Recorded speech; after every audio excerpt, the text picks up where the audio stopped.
Remember when TV comedy shows used to make jokes about the current government? You know, that old-fashioned thing called satire. Speaking truth to power, mocking those who govern us.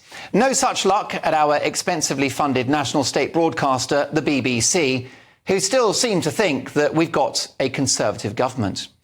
I had the profound misfortune of watching Have I Got News for You this week because I'd already finished watching the paint dry in my newly decorated living room. Now, the duration of this programme was 29 minutes, and in the course of this 29-minute show, which is about politics and current affairs, they made, wait for it, 5 pointed jokes about this current government. 5 jokes in half an hour. That was it. So I can count on the fingers of one hand in a half-hour show the number of gags about a scandal-hit new government that's been in power for 100 days. Ian Hislop, Private Eye editor and clearly a very talented man, was asked by the excellent guest host Amol Rajan what his appraisal was of Labour's first 100 days in power. Great question, I thought, and a gift for Hislop, surely. I expected the nation's foremost satirist to let rip. He'll have a field day with this, I thought. The sacking of Sue Gray, who was on a higher wage than Keir Starmer. The handover of strategically sensitive sovereign territory to a Chinese ally.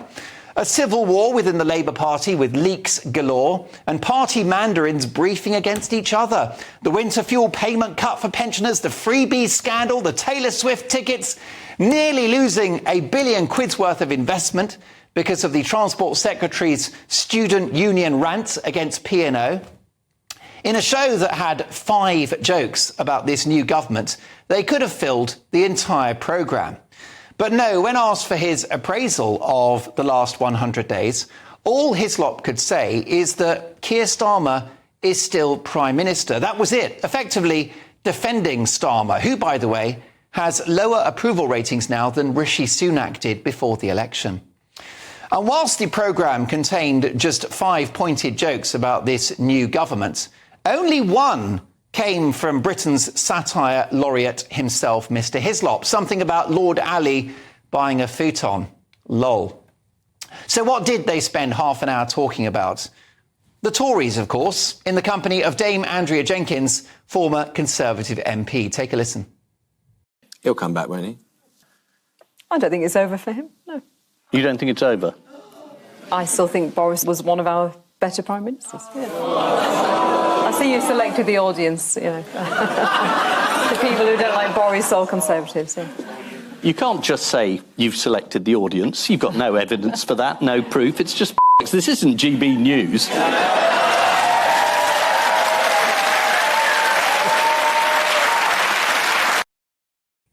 Isn't that charming, berating a woman for daring to have Conservative beliefs and liking Boris Johnson? And of course, giving a name check to GB News. They're obsessed with us, aren't they? Well, thanks for the advert, Ian. So let's break this down, shall we? Jenkyns calls out a biased audience. Take a listen. I still think Boris was one of our better Prime Ministers, yeah. I see you've selected the audience, you know. The people who don't like Boris are Conservatives, yeah. Now, first of all, this was a dry joke by Jenkyns and a response to boos at the mention of Boris's name. But let's just listen again to the rage in Hislop's response. You can't just say you've selected the audience. You've got no evidence for that, no proof. It's just This isn't GB News. We had to bleep out the word because it was so offensive. So there you go, aggressive swearing. And this is, by the way, the Be Kind crowd, folks. Do keep up.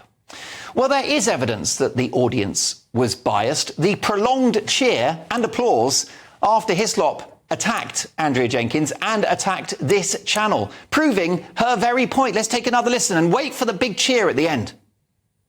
You can't just say you've selected the audience. You've got no evidence for that, no proof. It's just This isn't GB News.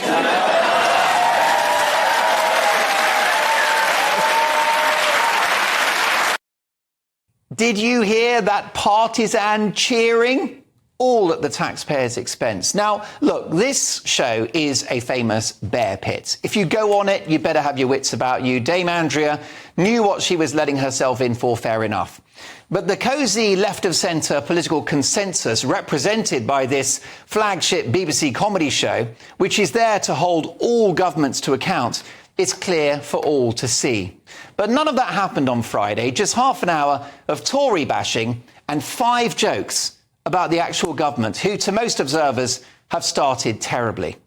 There was plenty, of course, to joke about in the Conservative years, absolutely. Unlimited material, 3 prime ministers in 2 years. Boris was a pathologically chaotic and dishonest PM. Liz Truss was outlived by a lettuce. Sunak, an abysmal campaigner. All of it ripe for comedy. But Have I Got News for You has become Have I Got Views for You, as long as those views are left-wing. Having sat through that on Friday, it's half an hour of my life that I won't get back. I should have watched the paint dry. Now, after her recent appearance on the BBC's Have I Got News for You, in which she, the Conservative Party and even GBNews were targeted by the panel and the audience, I'm delighted to say that Dame Andrea Jenkyns joins us now. Hi, Dame Andrea. It's so good to see you. I'm going to ask the team to cue up that main sort of 29-second clip. James, if you got that to hand, let's play that in a second. Okay. But first of all, what made you agree to go on Have I Got News for You? Because you knew it was going to be a rough ride. Yeah, absolutely. And I don't mind, taking the mick. I've got that kind of humour naturally.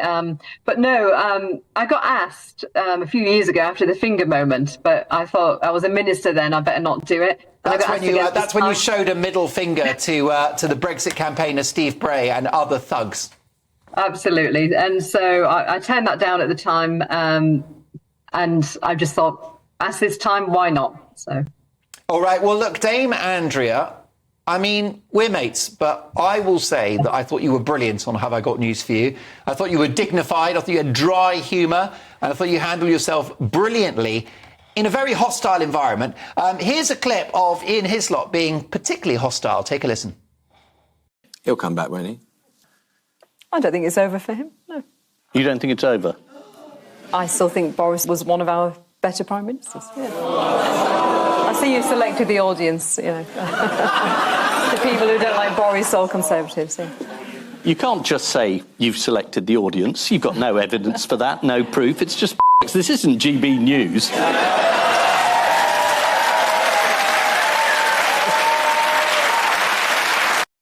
Well, I'd like to thank Ian Hislop for the plug, for the little advert for the channel. We're clearly living rent-free in his head. First of all, how was the experience of being on the show? Like, how were you greeted when you went into the studio by the audience and everything? Behind the scenes was amazing, actually, Matt. Everyone was supportive, right from the makeup ladies. You actually had a dressing room, which I've never had before. And they put some tea on for you, etc. So it was great. And you sort of meet the panelists and the one you're pairing up with. And, actually, Ian was very professional behind the scenes. He was quite kind. He went through each of the different sections. And Miles Jupp, the comedian, was amazing just before I went on, because obviously the nerves are there kicking in, aren't they? Thinking I'm going to get a bit of a grilling. And then they, one by one, you walk into the audience, and they walked into lots of cheers. I walked into lots of boos, being a Tory MP, so I thought, oh, God, here we go. Were you, you were booed by the audience when you stepped onto the stage? I was, but they got a Before you said anything? Yeah, absolutely. But, you expect this. I mean, God, when you've done Newsnight Question Time, I got booed on Question Time a few years ago during the Brexit years. And but the comedian at the front who was doing the warm-up, he encouraged them to clap, so they then turned it to a clap. So. Well, that wasn't a very nice start. That was all the evidence you needed that this crowd was essentially a left-wing audience. Yeah, and it's very intense, actually, Mark, because we recorded for about 3 hours, 15 minutes, and then it gets edited down to 30 minutes. So I must admit, especially, sometimes when the audience wasn't that great, I zoned out a few times. I went a bit quiet, but I think I was up against some big beasts. They've been doing it for 30 years. It's their show, and Miles Jupp is a comedian, so I was a novice in all that lot. But no, I mean, I'd do it again, Mark, but it was, because it gets edited down. I mean, I did actually come back at Paul Merton, and he shot me a really disapproving look. That didn't get used. And I actually tried plugging Boris's book in one of the things, being cheeky. That didn't get used. And like when it was edited about the yellow dress, I made the joke that I was auditioning for Big Bird because it was a yellow dress, and from Sesame Street. And then mentioned about the Steve Bray thing that you mentioned, but obviously that bit didn't get edited in. But I guess from 3 hours down to 30 minutes, you can't get everything in. But I thought it was a shame that some of my lines, because I just felt I came across really just smiling sweetly most of the time, when I did try to give as good as I get on moments on the show. Yeah, so a lot of your lines were cut. That's the problem with that show. You don't have control. I would only do it if it was live, because I don't trust the editors and their agenda. Let's bring in our top pundits. I'm delighted that we have with us in the studio wonderful Paul Richards, Neil Parish and Annunziata Rees-Mogg.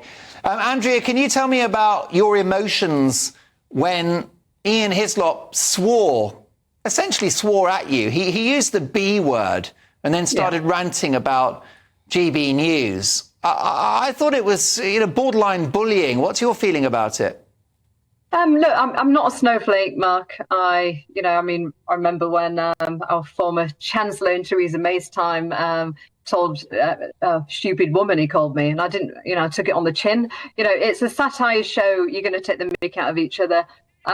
Yes, I think I went a little bit quiet after that, to just compose myself in a bit. But again, it's satire. You take the mick. It's one of those things, really, Mark, isn't it? As I said, it hasn't put me off because, being a northerner, I don't like anything beating me. So. Paul, you don't share Andrea's politics, but what's your feeling about her treatment on the show? Is all fair in Love and War? No, I think they do have a format, don't they, where somebody sits in that seat and everyone sort of gangs up on them and the audience boos and barracks, and it's just like, as I said earlier, being a tethered goat that everyone's having a bite at. I hope it was worth the fee, Andrea. I mean, how I think it could be improved, actually, because I was a novice on it, and they're also experienced, 30 years experience. Miles is a comedian, as I've already said. I think if they had a couple of novices on there, it might just be a little bit easier, to be honest.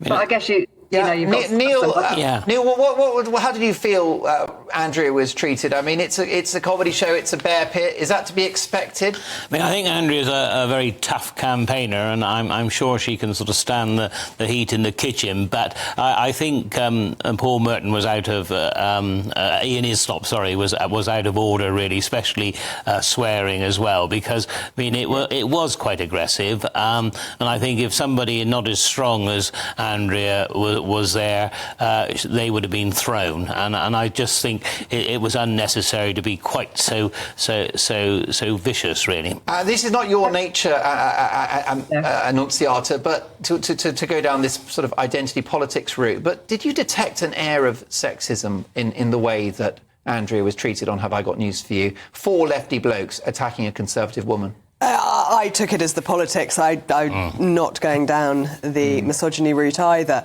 But it did make it look very uncomfortable as a watcher, as a viewer, that you don't actually want to watch 4 men attacking a woman verbally or in any other way. It doesn't make for good laughter. It makes it cringy. And I felt very much that it was not a good programme, but I think Andrea's absolutely right, and well done for doing it, because it is a bad programme. Andrea, couple of seconds, would you do it again? Yes, I would, but I was actually more frustrated with the Independent afterwards. I don't know if you saw that. Oh, yeah, the Independent website was so cruel. Well, thank you for watching and listening. I'm back on Friday at 8 o'clock.